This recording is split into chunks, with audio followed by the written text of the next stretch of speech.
شخباركم؟ لاباس عليكم؟ اهلا وسهلا في فيديو جديد في قناه بايكادي. اليوم البنات غادي نقدم لكم واحد الطورطه ديال التفاح كتجي زويونه حتى ايوا الطورطه شنو فيها. كنت ديجا عند راسي الفيديو كيسجل وما سجلش. درت هنا 2 بيضات وكاس صغير ديال السنيده وقبيصه الملحه وفانيا. صافي غنبداو نطربوهم.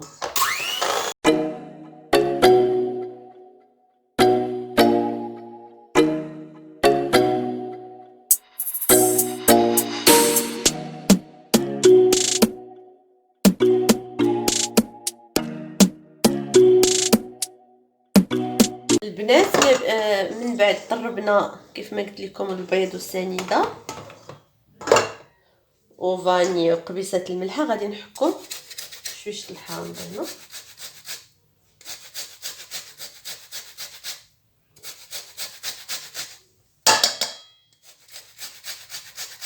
الحامض اصلا طاغت كيجي زوين كيعطي واحد النكهه زوينه. سمحوا لي على صوتي مريضه ضربني البرد.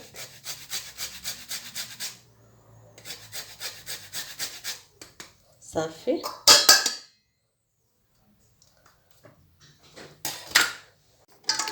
البنات ملي حكينا القشره ديال الحامض غادي نزيدو كاسه الحليب. هاد كيكه ما فيها لا زبده لا زيت. كنحركو مزيان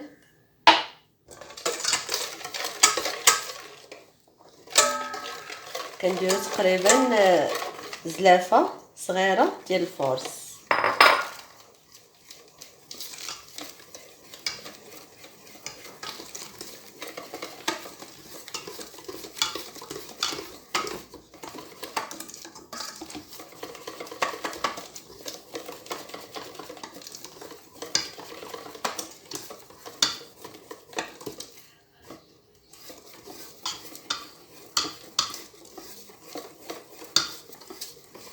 من بعد كنخلو العجينه ديالنا هنايا دابا.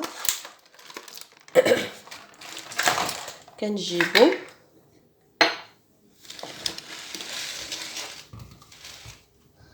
جوج تفاحات ولا 3 قياس اللي بغيتو ماشي مشكل. غادي نقطعهم معكم البنات. كنرجعوا اللي بالنسبه للتفاح اللي بغات تحيد له القشوره تحيد، اللي ما بغاتش ما تحيدش ماشي مشكل. المهم القلب نحيدو ونقطعوه رقيق بزاف.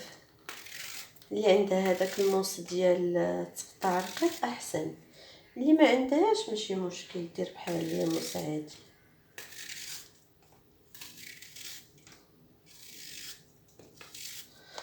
كتجي غزاله هاد الكيكات كتجي زوينه.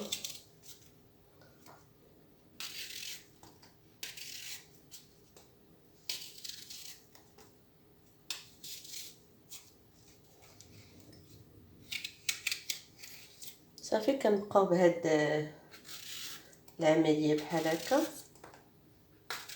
حتى كنكملوا التفاح ديالنا كامل. البنات كاين اللي كتبغي تقطعو رق من هكا ولا مربعات الشكل اللي بغيتو ماشي مشكل. البنات ما بين فين كنت قطعت هذا ما بين ما قطعت التفاح ديالي قطعته. كاين اللي حيدت له القشور كاين اللي خليت ليه القشور. عصرت عليه حامضه باش ما يتبدلش له اللون.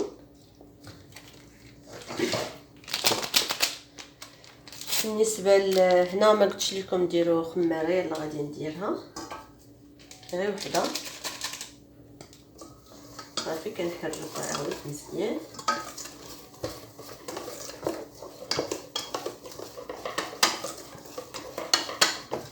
كناخذوا هاد التفاح ديالنا تنحطوه على العجينه بحال هكا.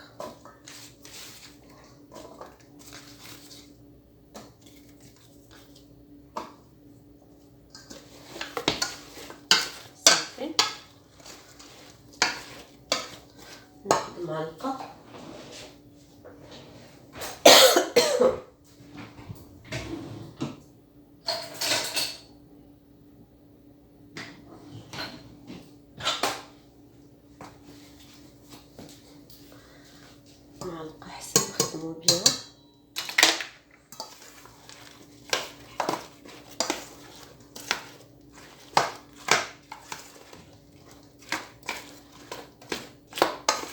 بحال هكا.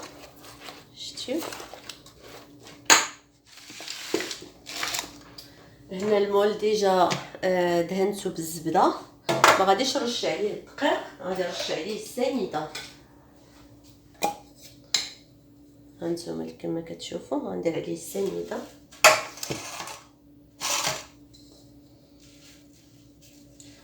كتحرق ما والو، بالعكس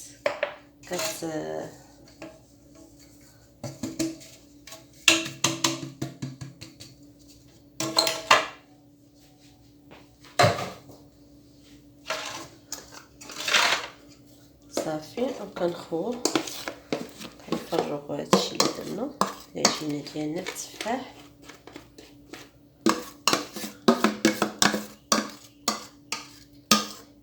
كتجي زوينه بزاف. مازال غادي نوريكم شنو غادي نديرو الفوق. غاديش نكتفوا بهادشي هكا.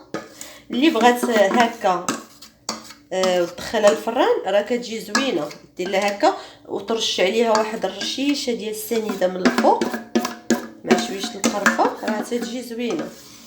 انا بغيت نزيد نزوقها. غادي نصايب معكم واحد الكريمه دابا وغادي نديرها من الفوق.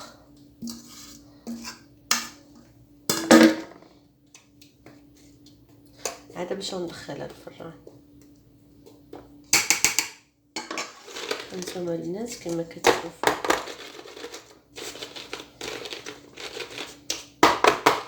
باش نحيدو منها الهواء. البنات هنا الكريمه غنحتاجو فيها بيضه وحده،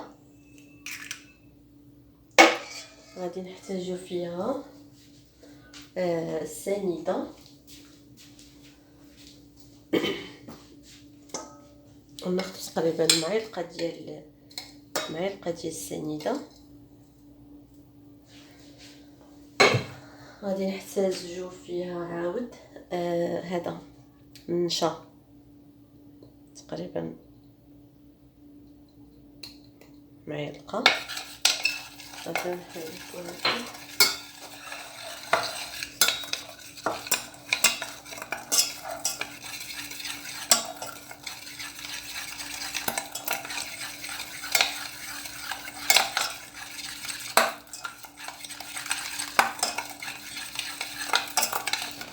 هكا. وغادي نزيدو عليها كاس ديال الحليب.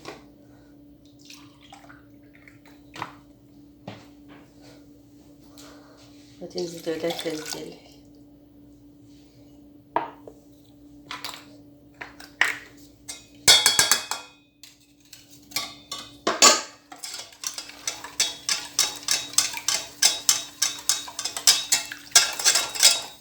صافي نشعلو عليها البوطه كما كتشوف. صافي نبقاو نحركو فيها.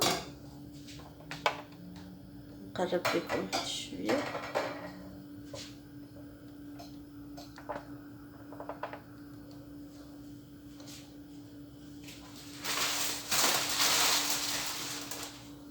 غادي نبقاو نحركو باش تعقد لينا الكريمه. كيف ما قلت لكم اللي بغى يكتفي بها بحال هكا راه كتجي غزاله. يدردر عليها هكا شويه السنيده من هنايا. صافي دخلها الفران. الفران يكون البنات سخون، يكون سخون وعلى درجه 180 تقريبا من 25 حتى 30 دقيقه. بنات كما كتشوفوا ها هي الكريمه ديالي شكي ولات. اللي عنده هذاك الفوش يديرو، انا ما كنتش عندي، غندير غير هذا غير بلاستيكه.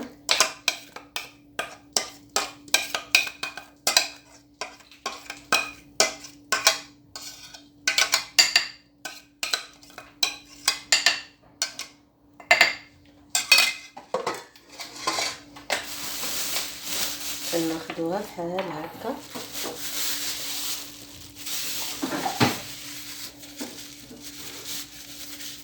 نحطوها كنجيبو منها واحد الموشفيه كنسكو هكا بحال هكا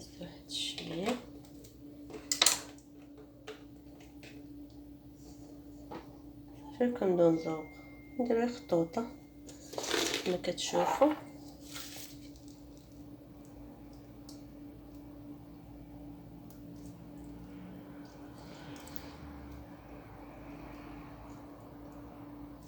الزواق اللي كيف ما بغيتو ديروا ليها ديروا ليها، ماشي مشكل.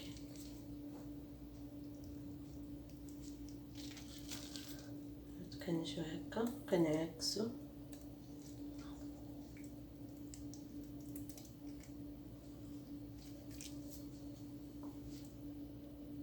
هادشي البنات يكون واضح ليكم. صافي هاد الكريمه كنبقاو نزوقو بها بحال هكا غير المنيضر وصافي. كيف ما قلت لكم اللي ما بغاتهاش ما تحتاجش ليها كاع. كندور هكا من الجناب. هذا هو الشكل النهائي ديالنا.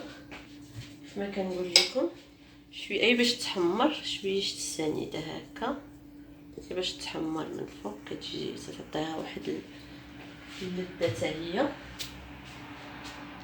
انا البنات غادي ندخلها الفران كيف ما قلت لكم على درجه حراره 180 لمده الطياب ديالها من 25 30 دقيقه. انا خرجتها من الفران غادي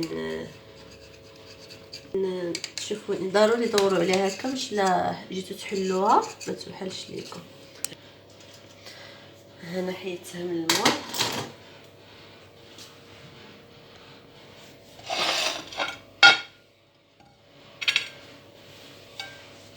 قدموها في الطبيسيل ديال التقديم. هذا هو الشكل النهائي ديالنا. اللي بغى يدير لها كاس سكر كلاصي يديرو.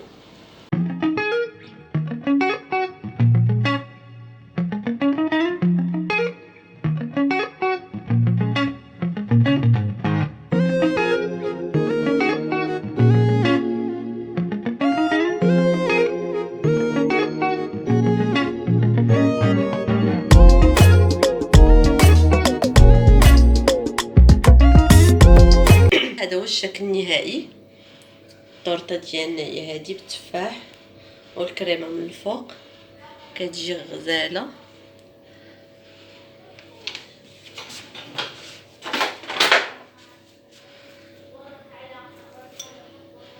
كيفاش كتجي الكريمه كتجي غزاله بزاف بالصحه والراحه. كيف ما كنقول لكم ما تنساوش تابوناو عندي في القناه بايكادي وتبارطاجيو الفيديو بطبيعه الحال الى عجبكم وتجربوا الوصفات ديالي كاملين حيت ساهلين. وكنتمنى نشوفكم فيديو جاي باذن الله. شكرا.